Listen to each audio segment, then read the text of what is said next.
Senator Bovey. Thank you, Speaker. Colleagues, climate change is dramatic and devastating.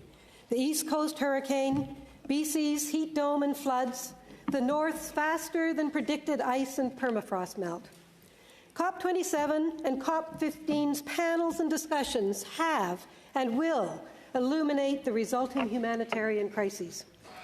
UNESCO heritage sites are in peril or already damaged by drought, acid rain, fire, or floods. Egyptian pyramids, Easter Island's monolith statues, Peru's Machu Picchu, and our own national historic sites, such as Fort Louisbourg, Prince of Wales Fort in northern Manitoba, and even Dawson City in Yukon. Artists have raised the alarms for decades. Look at Ed Bertinsky and Roberta Bondar's works in our own foyer, or Emily Carr's 1930s paintings of British Columbia clear-cuts. So what role can culture play in addressing this crisis? Colleagues, museums have a responsibility with their collections and education mandates and exhibitions to expand awareness. They can of climate change too. Remember, families go to museums together, they do not go to school together. I think too that institutions can easily reduce their footprints. Some already have. Discussions are now underway as to what positive effects may be achieved by slight relaxations of required gallery temperature and humidity levels.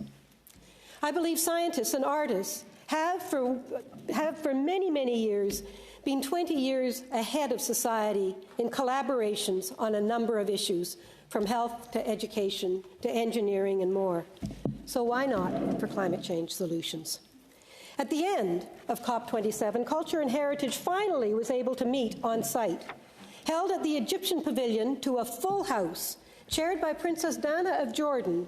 Ministers from Jordan, Egypt, Tonga, the UK's National Trust all participated. It was electric, and really well received. Colleagues, this issue affects us all, our cultures, heritages, traditions, and livelihoods. But it is beyond us alone to deal with it. Culture has not been at the table. Culture must be in. It must be part of at the table and part of the brainstorming and solutions. Their creative approaches will contribute to solutions to this global crisis. If they can't be at the table, they won't be at the table if they continue to be allowed to be isolated in their silos. So to us all, culture and wider society, I say, please, let's look for creative solutions. Thank you.